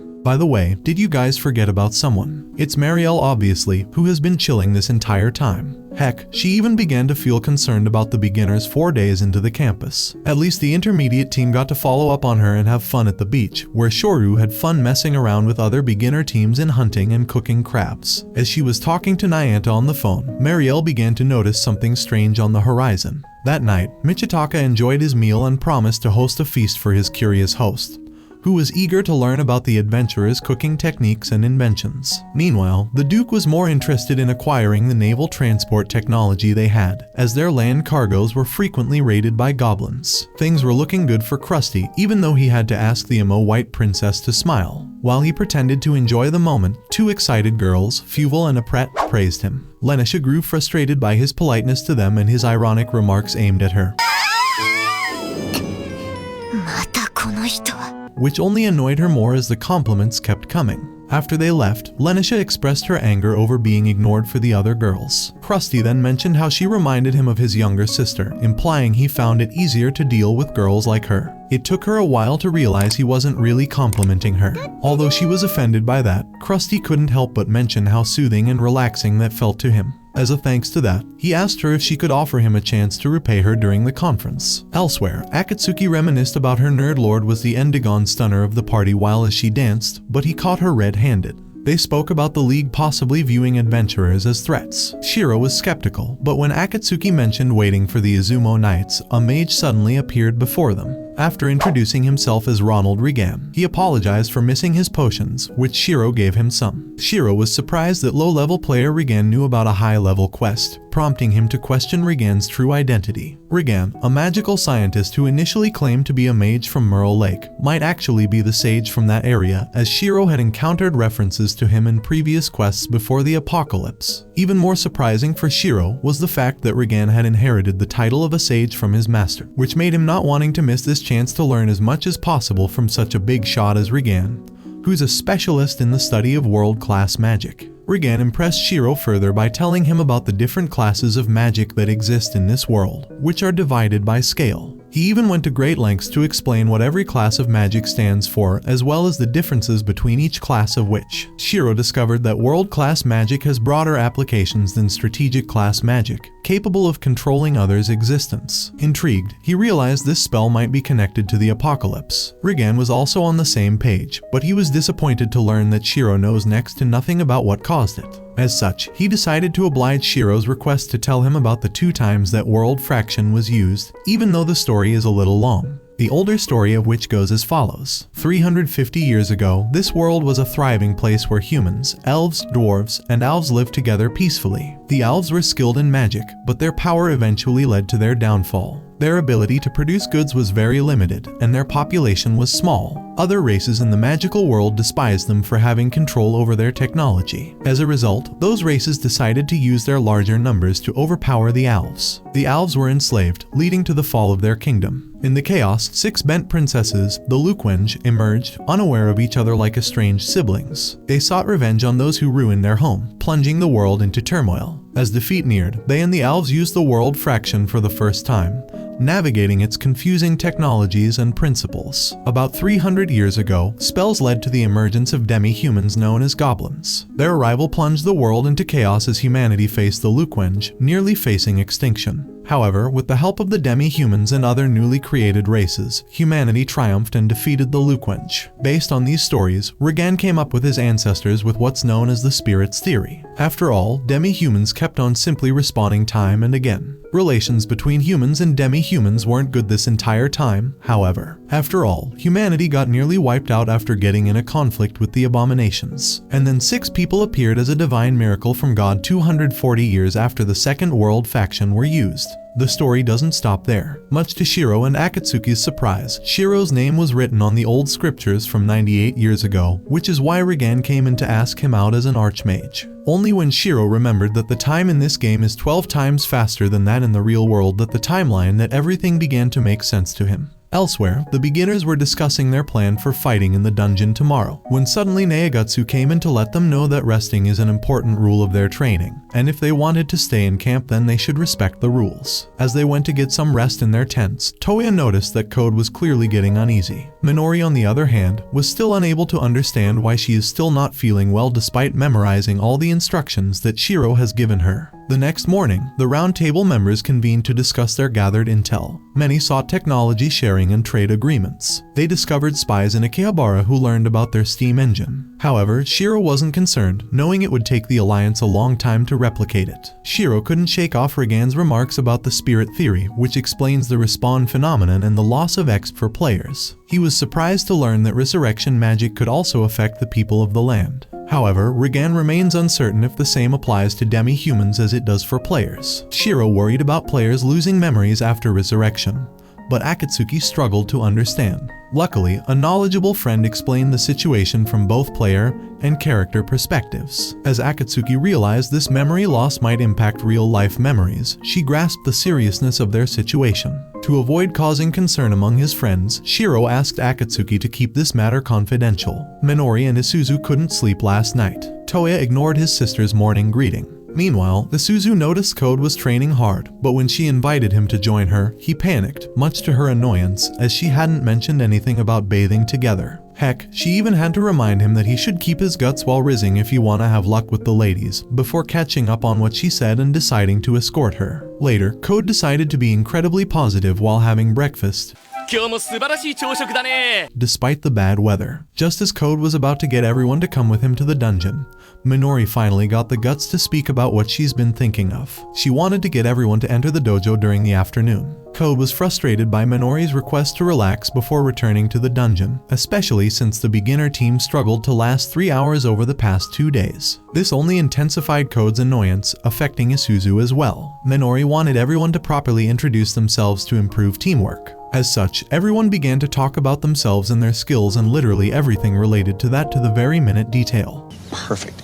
Everything, down to the last minute details. Starting, of course, with Code himself. Toya observed Code's pattern of questions and began discussing his own skills. After seeing how impressive the situation was, Code apologized to Minori for his earlier misstep, and she happily shared her own skills, holding no grudges. With that out of the way, the beginners went to the dungeon on that afternoon in earnest. This time, the team began to advance according to the plan that Minori came up with earlier. Firstly, Toya was the one to initiate the attack, since he's the vanguard of the team, followed up with Isuzu, Minori and Code, while Sarara remained in the back line to make sure she heals those that need it the most. So far, everything was going well, and the more things keep on going this way, the better their chances of clearing the dungeon becomes. Toya initially struggled but prevailed by recalling his promise to Neigatsu. With her brother pinning down opponents, Minori scanned the area and found their path clear. The group cooperated to defeat the remaining enemies, leading to a joyous celebration among the beginners for finally clearing the domain. Minori felt the happiest, witnessing everyone unite to achieve success. That night, Henrietta was thankful to Shiroe for finishing some difficult paperwork. One thing leads to the other, and the conversation shifted into talking about how documents are in fact magical items. In Shiroe's case, it turned out that he was making maps, which would require high-level magic to be performed, albeit it came at the price of his own comfort. Despite Henrietta leaving the office, Shiroe couldn't shake the fear of forgetting the real world, realizing they still lacked knowledge about it. While lost in thought, Minori called to share her success in the dungeon, which made Shiroe incredibly happy. She detailed her and her brother's performance and the strategy they devised, which was amusing since she struggled to recall all her teammates' skills. With the call finally over, Shiroe realized that he should remain positive in finding a way to get back to the real world, despite that he still doesn't know much about this world in the first place. The next morning, Krusty was having breakfast with Princess Lenisha. Although Lenisha found it a bother, since Krusty overlooked all sorts of etiquette to invite her, Krusty thought that she would have preferred a more casual approach rather than a stiff and formal one, which she agreed to indirectly. Elsewhere, Minori and the other girls from the beginner team were bathing happily, since today they have also gone well in the dungeon, with Isuzu expressing how much she likes Code. That night, Code complimented Isuzu's musical talent, leading her to realize he's cute because he resembles a dog, much to her amusement. Huh? She suggested he join the guild so they could meet often, but Code narcissistically refused, saying he didn't want to waste his talent in one place. When she attempted to add him, she was surprised the system wouldn't allow it. The next morning, Hien, Shoryu and Shidru were rushing back to the camp as fast as humanly possible to warn them about an imminent attack from sea monsters. By the time they arrived, the monsters began to jump out of the water in droves. The intermediate level players were there thankfully to hold the monsters for as long as possible, while Marielle went to get the much weaker players to safety. However, she's in a race against time now, since her fellow teammates found themselves in a David against Goliath situation. Elsewhere, Toya seemed to be doing well with Neigatsu and other beginners against goblins. It came to them as unusual that goblins' presence in this area is high, as it never was like that before. Nyanda also became aware of the situation after a brief inspection on top of a griffin. Unfortunately, he can't reach Marielle or Shoryu, since they were having their hands full anyway. To make matters worse, the raiding army included hobgoblins, trolls, and even demon beasts. Minori and her team overheard the entire conversation, and apparently they were grasping the gravity of the situation. Since none of the trainees had any of the Crescent Moon members on their friends list, Minori and the others suggested that they contact them instead, since they're friends with them, while Neigatsu suggested that he informs Shiroe of what's happening. Simultaneously, King Sergil got informed of the appearance of a large army of goblins in the woods. Hearing of what's happening, Shiroe asked Neigatsu to keep him up to date about this crisis. Once the rest of the newbies have gathered around Neigatsu, they were briefed over what's going on, which made Isuzu conclude that Marielle and the others are also stuck in a predicament on the coast. Not wanting to leave Marielle alone, Neigatsu decided to head to the beach to assist her and everyone else there. In Akihabara, the remaining guilds were informed of the ongoing developments on the Zantleaf Peninsula by Shiroe and everyone else with him using a cloning spell that would inform everyone at once. He informed them that the marching force has more than 10,000 goblins, a truly colossal force that is after resurrecting the Goblin King. In this regularly occurring event, the Goblin King was once crowned biannually in the game, providing rare items and a relatively easy challenge. Krusty believed that defeating the goblin horde around Ao would weaken the king, making him easier to handle. However, a week is needed to prevent the crowning, as it would unify the surrounding clans. This alarmed Sojiro and Isaac to the fact that they've been so focused on establishing the Andrew lifestyle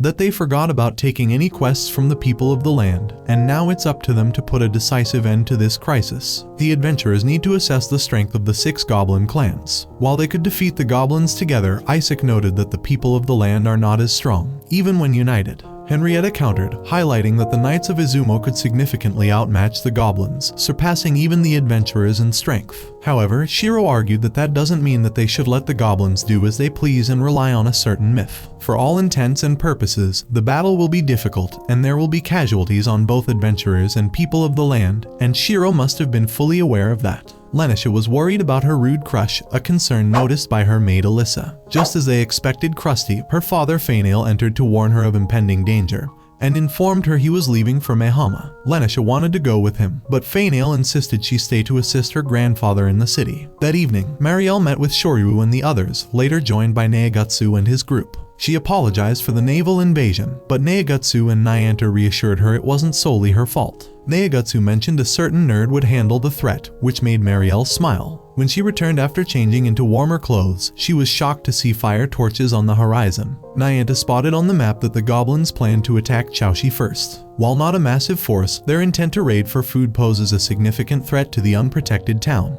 Minori, Toya, Code, and later Isuzu and Sarara insisted they should head to Chaoshi immediately. In Akihabara, Saojiru led a 15-0 strong force to Tsukuba at Shiroe's request, surprising the alliance awaiting news from the people of the land's nobles. Shiroe shared unsettling truths about death in their world, causing shock among the group. While Michitaka was skeptical, Krusty accepted the reality, stressing the importance of avoiding death. Amidst heated discussions, the beginner's hopes to help Chaoshi were dashed when Marielle refused, citing risks and potential backlash from the Lord's Conference, especially concerning the kids. Code attempted to argue, but Isuzu reminded him of his group membership. Minori then proposed that her group evacuate non-combatants from Chaoshi, leading Marielle and the adults to relent. On their way, they found a ruined village with goblins present. Toya, enraged by the sight of a girl he recognized as a victim, charged at the monsters, with Code joining him. Minori, motivated by Toya's determination to save the innocent, decided they didn't need to protect the town since the adults were handling their own safety. Neigatsu and Nyanta in particular were proud of their determination and resolved to protect others with no permission. As such, everyone decided to hear out Minori's strategy first. Much to their surprise, Minori considered taking the initiative and attacking the goblins instead of defending the town. As they began to conduct their operation, Minori served as the team's observer, where she tracks down the enemy positions and gives orders to her teammates to attack accordingly. This came as a fortunate turn of events, as Shiroe didn't receive any confirmations to evacuate any towns, thus making it perfectly fine to launch raids against the goblins, who weren't even bothering to have any supplies, let alone protecting them. With Shiroe's approval of using this Fabian strategy, they began to attack in earnest. For Shiroe, everyone around him was outraged by the independent acts of Marielle and Neigatsu, since discussions didn't even reach a conclusive end. But since Shiroe, alongside Krusty and Michitaka, were the ones in charge over decisions in sending troops, they need to act fast before the next conference. As the adventurers awaited a response from their hosts, the League's commanders began to suspect that the Goblin raid was a plot by the adventurers. Baron Krendit disagreed with his fellow nobles, who believed Chaoshi would soon fall and feared an impending assault on Mehama. Despite the ticking clock, the League couldn't reach a consensus in their meeting. Unable to find the Izumo Knights, the Lords decided to unite against the goblins. However, the suggestion to sacrifice the well-defended city of Tsukuba to achieve victory undermined their efforts. With no reasonable strategy emerging, the meeting stalled. While the elders were struggling, Minori and the others were having success with taking down as many enemies as they could. On that regard, Michitake concluded that they will come out as their only option if their hosts won't be able to summon the Knights of Izumo. Shiroe admitted that their involvement in this fight is unavoidable. As such, Shiroe made it clear that they need to agree to their roles with the League in advance, before going after their soldiers. Meanwhile, Lenisha was sitting anxiously in the garden, wondering about how intense the fighting will be, just as other lords were concerned about the wasted time that will cause fields to be lost. Worst case scenario, lots of lives will be lost. Despite all that, they were not willing to owe anything to the adventurers. What that lord didn't know of, however, was that Lenisha was overhearing the entire conversation this entire time. By then, the host decided to finally call Shiroe and the others to the conference. Fortunately for them, Lenisha came in their way, where she informed Krusty of her decision about her own freedom. For Minori and the others, things were going well. The girls were resting while Toya watched for approaching enemies. Code wore new items from Nyanta to boost his magical attack, thanks to Isuzu. Once rested, Minori decided it was time to quietly move to the ravine. As the conference between the Round Table and the League began, Shiroe decided to feign ignorance about the Izumo Knights to counter the League's attempts to extract information. Michitaka, recognizing the League's evasiveness and pride, became frustrated by their guilt-tripping of adventurers. In anger, he smashed the table, asserting they were not citizens of the Freedom Cities and weren't obligated to meet the League's demands. Noticing that the lords have taken a step back, Shiroe assumed publicly that the previous demands were personal ones that doesn't represent the League's. Still, that didn't stop the lords from trying to guilt-trip the adventurers for the fate that all of Yamato might face because of incorporation. But that didn't change Michitaka's mind, as he claimed that the League will never get the adventurers' trust if they keep on acting like that. In the midst of the political stalemate, Princess Lenisha entered the conference room, reluctantly seeking Krusty's help to raise an army in Akihabara. Despite the shock of her request, she expressed her desire to assist those in need, as her father and grandfather had taught her to be open with adventurers. Despite the Lord's outrage, Sergiold urged his granddaughter Lenisha to continue speaking. She passionately defended the adventurers' freedom, warning against exploiting them to protect her grandfather's legacy. After her speech, she fainted from nerves. Krusty chose not to pursue the issue further, leaving it to Shiroe and Michitaka. Shiroe believed the decision rested with Krusty, and they departed for Akihabara on their griffins. Shiroe was amused by Lenisha's unexpected move that led to their success, even though they planned to help regardless. He admired her belief in adventurers' freedom, unlike the lords and other adventurers who had forgotten it. Now that they've finally arrived in Akihabara, Krusty decided to head to his guild for a moment, while leaving Lenisha under Shiroe and Akatsuki's hands, who suggested they should move elsewhere so they can talk. Not everyone was pleased with the turn of events, however, as Michitake was annoyed at being sidelined. But his attention shifted to girls in the ballroom balcony gathering around a familiar name, Saojiro, the womanizer. He irritated his comrades by insisting this is part of the job, all while smiling at them. In Akihabara, Shiroe and the princess visited Karishin to choose clothes. While waiting, Lenisha encountered 3 kids who were excited to see her. Taro gave her a burger, which she enjoyed so much that she spilled some on her dress, much to Shiroe's dismay. He left Akatsuki to assist her in changing outfits. Now ready, Lenisha and the team went outside to address the impending danger. Initially scared to speak, she gained confidence after Krusty reassured her. Her passionate speech rallied the people of Akihabara to join the fight against the goblins, who responded with cheers for her. Now that they got their answer, Krusty came onto the scene to declare that they'll be going now to their first military expedition, which will take only people above level 40, declaring himself as the expedition's leader, while Shiroe declared himself as the expedition's strategist. Once the lights were turned off, Lenisha panicked about the way she spoke earlier, as she thought that that's not how a noble should talk. Krusty, however, disagreed with that, as he saw that Lenisha did great, and that they should go to the field of honor immediately. The next morning, Shiroe expressed his concerns about the speed of the goblins, which made him think that Akihabara might be next on their chopping block. As such, he needs to mobilize people as fast as possible. Shiroe went as far as to use the steam engine to get adventurers to Narashino, but he was worried that that might not be enough. For himself, Shiroe decided to go on top of a 1200 force to the Midrond Equestrian Park to use it as his HQ. It was thanks to Akatsuki for managing to mobilize that many people, but Shiroe still had to keep an eye on the League's nobles despite what he did so far, and he was right to do so. In the royal palace, Michitaka learned from Lord Sergiold that his granddaughter's actions are threatening to split the League, since some of them were thinking that the Cohens were secretly working with the adventurers. Once their concerns have been addressed, Henrietta wanted to know how her counterpart wants to deal with the situation first, as well as how can the Round Table Alliance help in the first place. For starters, Sergiold wanted to exterminate the goblins. He also abandoned the idea of the Round Table Alliance to join the League as nobility. As a compromise, Sergiold decided to sign a non-aggression pact with them for the time being, as well as a trade agreement. As for the pressing matter of the goblins' invasion, both parties decided to leave that to Shiroe and Lenisha to deal with. Speaking of the latter, she arrived at the port of Cinderella Castle on the steamboat alongside the volunteers, where they were met with a warm welcome. Although Lenisha was doubtful about herself for being born as a girl and lacking political power and all that jazz, Krusty was there to assure her that she's on the right track. Minori and the others regrouped with Marielle's team in Chaoshi, aware that challenges still lay ahead. Marielle's group was eager to fight, though Neagatsu suggested their enthusiasm stemmed from a lack of experience with the game. Regardless, the new recruits were driven to defend the innocents against the goblins, and this motivation was shared among all volunteers in Krusty's and Shiroe's forces. Before they disembark, Krusty made sure that he announced the command structure to his corps, since he knows that this will facilitate launching operations and communicating with everyone. Thanks to his military experience, Krusty is definitely one of the few people that have the ability to command an entire army. As for Lenisha, she also got a guard of 12. Now that Krusty finished organizing the army, he declared that they will be heading to the west side of Kasumi Lake. Their first task will be to make sure to advance for 20 kilometers, as they make sure that they neutralize any goblin they see in their way. That evening, the newbies were enjoying their brief moment of rest. On the other hand, Marielle, Neagatsu, and Nyanta were thinking of why goblins are not attacking them yet, while they kept on discussing Krusty's next step in his way to attack the main goblin army, since their engagement with them might prove to be the most decisive in this conflict.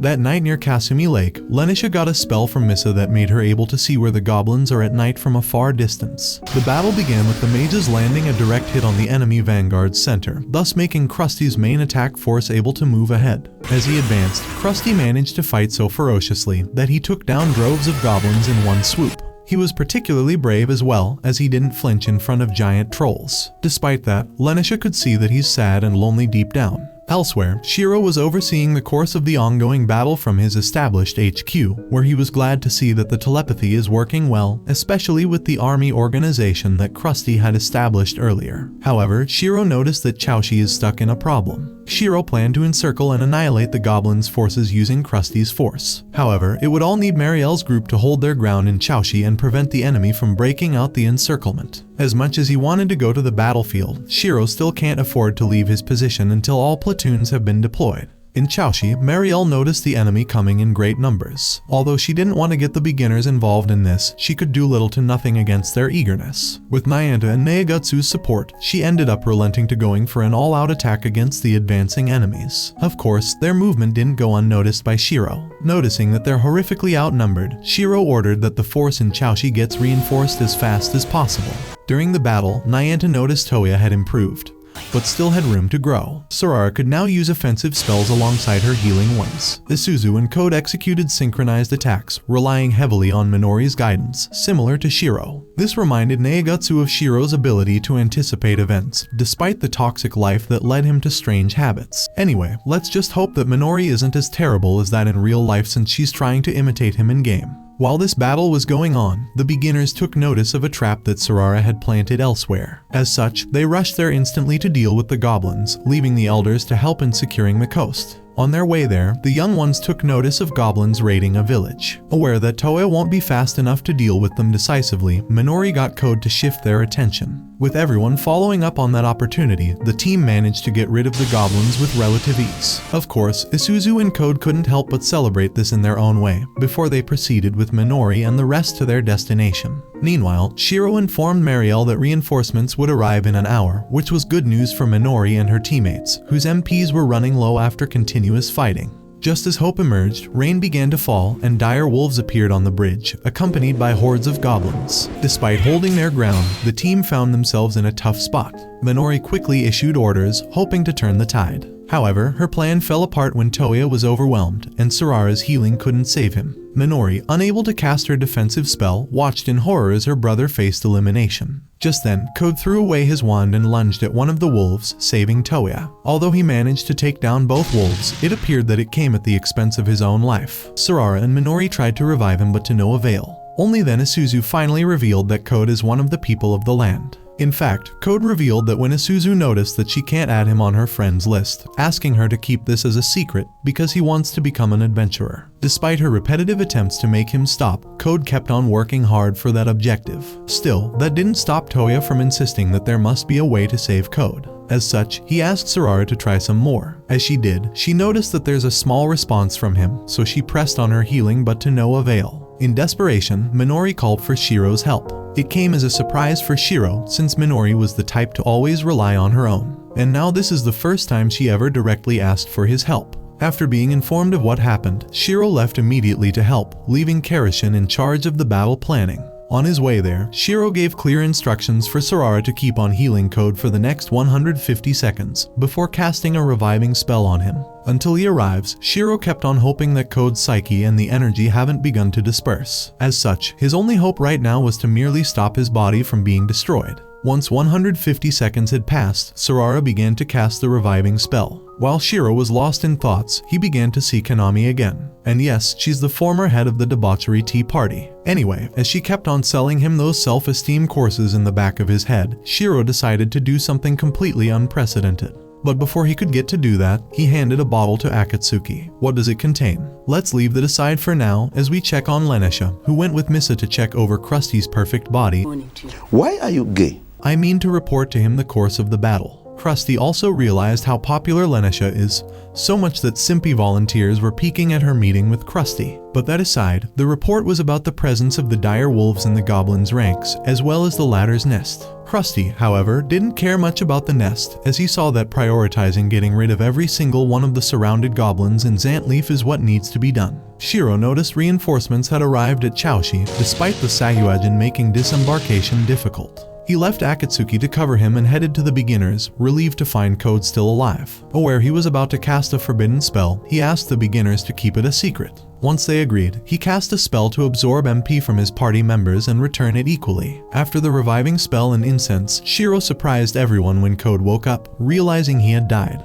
Despite Code's previous despair, Shiroe saw potential in him and offered a contract to join the Log Horizon Guild. Although the spell was untested, Code chose to sign the contract with Isuzu's help, wanting to help others. Elsewhere, Lenisha was performing her reconnaissance duties well, and the result of that was Krusty's magnum opus, after managing to ambush a colossal army of goblins and dire wolves. Marielle and the others have also managed to deal with the threat after receiving reinforcements, but she was so tired after all this bitter fighting, so much that she needed Neagatsu to put her on emotional support. Shiroe Owls had to go a little philosophical when he sat alone with Minori to talk to her about what's their race and detre in this world and what does it mean to be an adventurer. The next morning, Code was surprised to see himself waking up inside the cathedral. More surprisingly perhaps was the fact that he's now an adventurer. Isuzu was also at the scene to chastise him for being reckless, but that didn't mean that she wasn't glad that he's back to life now by punching his head every time he apologized. That's women's logic for ya. Okay, for the record, she did that until he promised her to stop being reckless. Although the crisis has only been merely contained, the League of Free Cities decided to hold a party to celebrate the occasion. Shiroe, however, refused to attend it, much to Akatsuki's disappointment. Krusty was treated like a hero there for all his deeds, which includes taking care of Princess Lenisha. On the other hand, Lenisha was getting increasingly annoyed by how Krusty was smirking at her the whole time. There were also other members of the Round Table Alliance, such as Heen, who couldn't miss the opportunity to enjoy themselves at the buffet. On the other hand, there were others like Shoryu who thought that it would be best to enjoy the buffet to his heart's content once the crisis has been entirely dealt with. Even though it's been a month since they finished their operation, the Goblin King is still on his throne. Nayada explained the reason for not striking the iron while it's still hot, by mentioning that they need to solidify their relationship with the people of the land. After all, they have signed basic treaties together, and it was thanks to that the League has offered more goblin hunting quests for the adventurers in Akihabara. And if you're still wondering, this is all part of Shiroe's devising. Hearing this, Isuzu began to itch to join Log Horizon. Henrietta was worried about Shiroe, fearing he might be a guest of honor. He left abruptly, leaving Akatsuki, who was too preoccupied to notice Henrietta's clinginess. Shiroe then went to a secluded area to discuss issues at Suzaku Gate with Ushima. On his way out, he encountered a woman in white telling kids about adventurers saving the people of the land from monsters, and he was surprised when she mentioned Code. Amidst that, Krusty was getting countless offers from the League's nobility to visit them, as well as marriage offers from others. However, Krusty had his eyes already on Lenisha. Shiroe met Rigan, who thanked him for creating a new type of magic. Rigan sensed a strong magical presence from the west, which he assumed was due to adventurers. Shiroe identified it as coming from Minami, one of the few towns to recover from the apocalypse. After going through the series of the cataclysmic events that led to this current situation, Shiroe mentioned the demon festival that's taking place at Suzaku Gate, that the League's nobles aren't aware of it taking place yet. On his way back to the castle, Shiroe was thinking of what's going on in Minami when suddenly Henrietta found him. In the ballroom, Code kept on flexing how eager and great an individual he is at doing anything, including washing dishes. That was the case until Isuzu came in to get him to eat his veggies. Only then he became a scaredy cat. The adventurers noticed the orchestra playing the Elder Tales theme song, but no one was dancing. Seizing the moment, Krusty called out for his beloved princess and led the first dance, drawing everyone's attention. Meanwhile, Lenisha recalled her grandfather's announcement about establishing an embassy in Akihabara and how Sergild appointed her as the city's ambassador there. Aware of her worries, Krusty assured her that people in Akihabara don't care much about formalities, as long as she makes sure that she doesn't spend more than 3 days without taking a shower, of course. Noticing that she got taken aback by his ability to read minds, Krusty argued that Lenisha has a bad habit of ruining things up for herself. On an unrelated note, Sarara couldn't help but express how grateful she is to Mr. Puss in Boots for keeping her safe in Suzukino. As she got reluctant to ask to be with him forever, Nyanta invited Sarara for a dance, to which she gratefully accepted. Not all was good in the ballroom, however, as Minori noticed that there were people saying that Shiroe had tricked Princess Lenesha and used her to his advantage, while questioning who he thinks he is in the first place. Much to her disappointment, Shiroe almost left after hearing the rumors, thinking it would ease the awkwardness. However, Akatsuki revealed she felt like she was slowing him down. To her surprise, Shiroe expressed that her efforts were crucial to his success. As everyone began to dance, he invited Akatsuki to join him.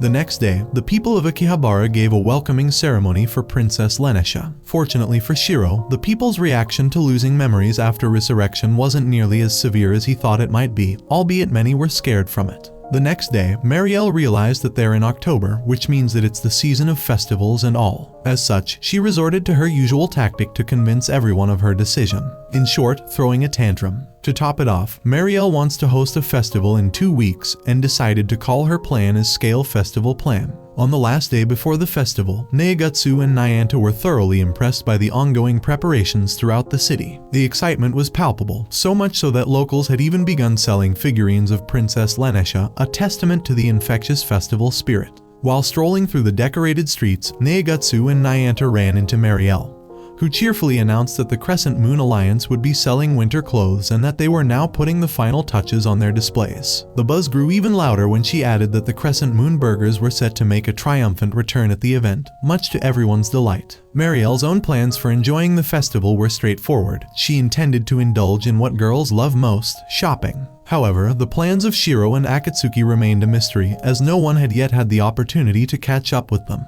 Only Minori seemed determined to bridge that gap, busily distributing Buffett posters and secretly hoping to invite Shiroe along. In fact, Akatsuki couldn't stop thinking about how Shiroe had recently made it clear that she was very important to him. Meanwhile, Shiroe was buried under piles of paperwork, as dense as the files of your average German government officer, until a sudden gust of wind sent his papers flying, pushing him over the edge into a mini breakdown. During his panic attack, Henrietta appeared to check on him and handed over some completed work. She informed him that festival preparations were going smoothly under Karishin's supervision and urged him to join in order to help solidify Log Horizon's status in Akihabara. With a twinkle in her eye, she excitedly mentioned that her angry cat would be making an appearance, and that she had even crafted a little doll for it. Shiro's gloomy thoughts were interrupted when Akatsuki popped out from under his desk, offering him a red bean bun. This small gesture lifted his spirits, akin to emerging from a dark cave. They shared a moment of joy, but Akatsuki's excitement waned when she discovered Shiroe was also helping Henrietta for the festival. Just as she was about to speak, Minori invited everyone to her cake buffet, leading to a playful clash between Akatsuki and Minori, leaving Shiroe awkwardly in the middle. Shiroe, after a moment of contemplation, decided how to handle the brewing tensions. Meanwhile, Minori declined Isuzu's invitation to a pre-festival dance, revealing she planned to go out with Shiroe the next day, much to Isuzu's surprise and amusement, given Shiroe's notorious shut-in status. Minori's main goal was to secure 2 tickets to the Twilight Banquet with Princess Lenesha on the second day, a prize that Akatsuki had been eyeing as well. Determined to show even the skeptics that Shiroe was, in fact, a genuinely nice guy, Minori enlisted Isuzu's help to find the perfect outfit for the occasion.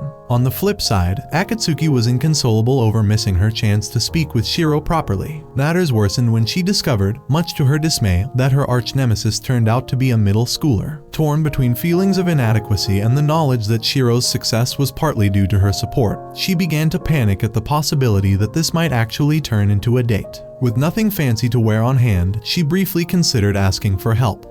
But before she could, her personal heroine noticed her distress and came to the rescue. As the festival's official opening day dawned, Karishin had to put aside his usual tasks to address more urgent matters. The people of the land had descended upon the event in droves, swelling the crowd to an unexpectedly massive size. In the midst of the chaos, Akatsuki literally dropped in from the ceiling, startling the 2 busy merchants with a desperate plea for fashion advice. Later on, Shiroe found himself face to face with his 2 arch-nemeses at the festival. The encounter prompted an unrestrained outburst from one of the servants, who couldn't help but call him out as she passed by. Amid the throng of couples enjoying the festivities, Shiroe awkwardly navigated the situation, managing, with some difficulty, to obtain permission from Kanako to participate, all while avoiding the embarrassment of being there twice. Even as nerves ran high, everyone tried to maintain their cool. Akatsuki, however, felt increasingly overwhelmed until Minori's compliment on her kimono snapped her back to reality. Though she claimed she wore it purely for fashion, Akatsuki couldn't hide her relief when she saw that Shiroe approved. Meanwhile, Minori candidly shared how Isuzu had helped her select the perfect outfit,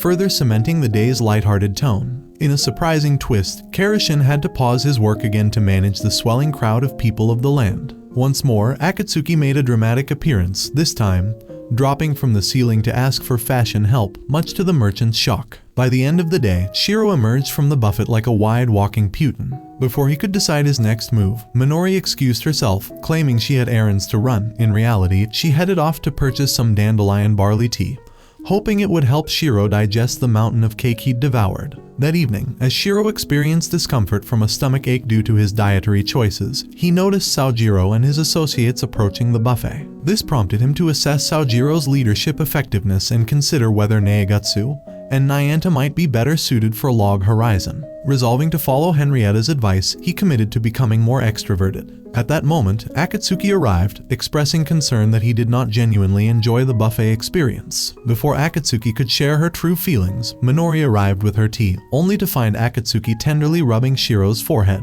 Shocked, Minori slipped away unnoticed, her thoughts swirling as she realized that both she and Akatsuki harbored feelings for Shiroe. To make matters even more complicated, Toya soon arrived to find his sister in tears. As she confessed her emotional turmoil, Toya revealed that he had sensed it the moment they first met Shiroe. He explained that Shiroe's caring and kind nature was precisely why he admired him, though not in the way Minori believed. Why are you gay?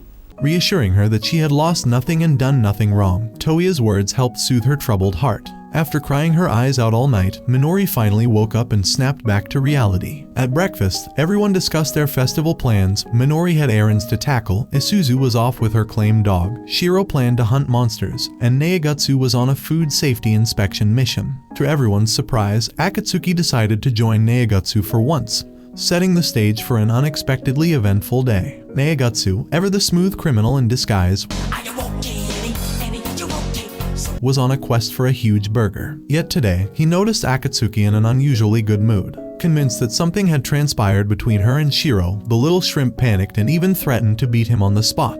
Thankfully, Negatsu managed to calm her with another massive burger, proving that sometimes a good meal can resolve even the strangest crises. Despite her feigned enjoyment of the burger, Akatsuki tried to hide from Negatsu, but he saw right through her ruse. Generously, he handed her a stamp to collect at every festival stand, promising a wonderful prize for a full set, though he secretly hoped for white underwear. His cheeky remark earned him divine punishment before he could finish his sentence, and he marched off on his holy crusade for those elusive assassin accessories. Minori told Marielle about her invitation to the Twilight Banquet with Princess Lenisha. Marielle is in boxes for skincare reasons, not hiding from Henrietta, so no investigations, please. Meanwhile, Akatsuki reported Negatsu's antics to Shiroe. When she showed off a new hairpin, Shiroe, as usual, missed the point and said Henrietta needed her, prompting an infuriated Akatsuki to storm off, throwing a festival gift at him. Not long after, Negatsu noticed that Akatsuki had switched stamps after her earlier outburst, a move that irked him yet spurred him on to collect more. Meanwhile, Kei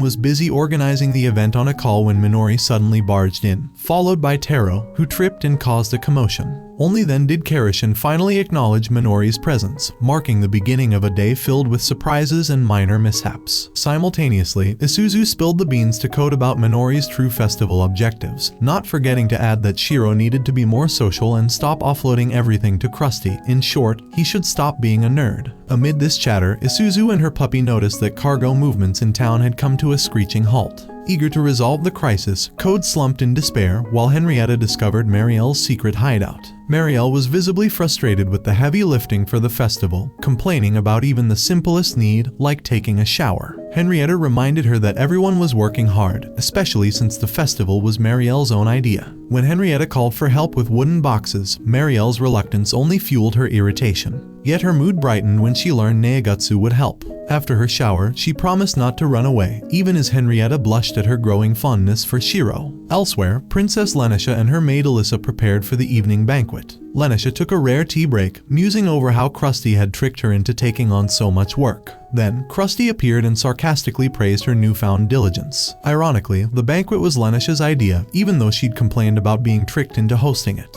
In truth, she hosted to thank the adventurers for protecting her people. Meanwhile, Nyanta and Sarara enjoyed a delicious meal until one of the people of the land picked a fight with a waitress. The man grew even more agitated when onlookers mocked him. Quick to act, Nyanta delivered a swift kick, reminding him that Akihabara had its own rules. Shiroe soon learned of these disturbances as Nyanta ramped up town security. The Black Sword Knights and DDD managed the situation efficiently, although Isaac lamented that Shiroe had rejected his invitation to join the Knights after the debauchery tea party disbanded. At the Merchant's Hall, after Henrietta finished dressing up Akatsuki, Shiroe arrived at Marielle's shop, where Akatsuki tried to compliment his fashion but sparked a brawl. Constanta, a visitor from the far west, attempted to buy everything in cocoa brown and convinced Nememi to become Japan's top merchant, but she resisted. Seeking peace, Shiroe was ignored as Constanta resorted to violence, only to be intimidated by a notorious nerd. Amid complaints from the people of the land and confusion over paperwork, Minori alerted Shiroe, who felt responsible as Akihabara faced an impending attack from Malves and his men. On his way back to his office, Shiroe couldn't help but brood over his own carelessness, even though he knew the cracks had always been there. The tension was mounting as the threat of an imminent attack grew, and a decision had to be made before Malves and his goons arrived. By the time Shiroe arrived at his office and started analyzing the bigger picture, he realized that nothing was merely coincidental. Every disturbance, every whispered rumor circulating through the city was a deliberate tactic orchestrated by an unknown enemy. Their method was devious. First, they spread minor disturbances and misinformation, all designed to catch Akihabara off guard and ultimately tarnish the Round Table's long-standing reputation. Minori reached a similar conclusion after meticulously combing through stacks of documents. In her investigation, she discovered that the people of the land had intentionally distributed false documents designed to mislead and confuse the Alliance. The precision of their deception was alarming, hinting at a carefully calculated plan meant to destabilize trust within their ranks. Meanwhile, Lenisha felt herself on the brink of chaos as she sensed her world was about to change. The unexpected presence of Lord Malves at the banquet unsettled her, given his ongoing revolution in the West. Despite her unease about the future, she felt a growing sense of responsibility, and chose not to confront him, focusing instead on her duties at the event. At the same time, Shiroe kept a careful watch on the situation as Isaac alerted him to Lord Malves' arrival. Noticing the absence of quests to dismantle the people of the land, Shiroe deduced that the Westlanders were the true masterminds behind the chaos, aiming to weaken the Eastal League and limit its influence. Amid rising tensions, Henrietta suggested canceling the festival to neutralize the threat, but Shiroe refused. He aimed for a solution that avoided violence and chose a subtle counterattack, reflecting the Westlanders' strategy of overwhelming numbers while minimizing collateral damage. He instructed Naegatsu to report any emerging issues immediately. Mindful of the risks of exposing his strategy, Shiroe purposely refrained from involving other guilds. He feared that outside interference might inadvertently reveal his plan to Lord Malves. Instead, he trusted a select group of loyalists. Along with Naegatsu, he entrusted Minori with the task of having Toya search for additional claims. While he gave her complete freedom in how she tackled the assignment, he purposefully left his underlying reasoning unexplained. Buried in paperwork, Minori continued to receive claim checks for luggage with no end in sight. Despite the administrative overload, her determination to defend their rear line remained unshaken. Meanwhile, Toya encountered unexpected challenges. What seemed like a straightforward task quickly turned into an ordeal as he found himself stuck in endless queues, testing both his patience and resolve. Amid the operational chaos, Minori found a brief respite in observing the efficiency of Karashin and Tora. Although they were healers, not typically known for handling direct conflict, their calm and methodical approach to problem solving was impressive. So impressed was she that she stepped in to assist them, preventing mishaps with paperwork and lending support where needed, in the quiet hope that one day she might reach Shiroe's level of strategic brilliance. As the night wore on, Shiroe pondered his next move while noting that the Westlanders seemed to be targeting insignificant sites and deliberately blocking easy pathways. Their seemingly random actions left him wondering about their true objective. The disjointed nature of these assaults made it difficult to form a coherent strategy, leaving him both frustrated and concerned about the hidden agenda behind these maneuvers. Isaac, sharing Shiroe's growing uncertainty, wondered aloud how he would manage the chaos overtaking Akihabara. Meanwhile, Nyanta was busy dispatching additional personnel to maintain order, though progress was painfully slow. The extra help, though well-intentioned, seemed ill-suited for the rapidly evolving situation, further deepening the collective uncertainty. Eventually, the mounting pressure led Shiroe to a critical deadlock. With no clear link connecting the scattered events and as petty tricks and disappointing news piled up, his frustration reached a boiling point. In a moment of exasperation, he flung his map aside, unable to bear the relentless tide of setbacks any longer. Seeking clarity, Shiroe stepped outside and encountered Sojiro and his guild, who were fervently discussing a cake buffet, leaving the waitress overwhelmed. This absurd scene sparked an insight in Shiroe. If Sojiro could win a buffet contest by rallying people without understanding the challenge, the Westlanders might be using the same tactic to undermine the Round Table's reputation. With renewed determination, Shiroe decided to recruit Sojiro's help, even if it meant unsettling everyone with his stealthy maneuvers. At the banquet, Lenisha's relief was abruptly shattered. Just as the event seemed to be proceeding without incident, word spread that Lord Malves had arrived with a cargo-laden ship. Before she could fully register the news, Malves made his entrance, resembling a creepy uncle showing up uninvited, and immediately launched into a tirade, insulting the commoners sharing a banquet with nobles. To drive his point home, he aggressively shoved an adventurer who had merely attempted to share a drink. As if that wasn't enough, Lenisha had to endure the lewd behavior of a particularly creepy Westlander. The reaction was shared by many in the room, as attendees expressed their outrage not only at Malves' repulsive behavior, but also at the hostile demeanor of his overly zealous bodyguards. Desperate to restore some semblance of order, Lenisha attempted to summon Shiroe for help. However, Malves quickly declared that he had received explicit permission from Sergiate to be present, effectively silencing her protests and forcing her to tolerate his presence and that of his companions. Back in town, Shiroe worked closely with Sojiro's team, whose camaraderie eased the crisis. Their combined efforts led to a surprising breakthrough in Shiroe's plan. However, urgent news about Lenisha forced him to leave Nyanta in charge of Akihabara and rush to her aid, confident he had one final ace hidden in town. That evening, during a banquet marked by tension, Lenisha endured the continuous mockery of a certain creepy Westlander. Oh my god, bro.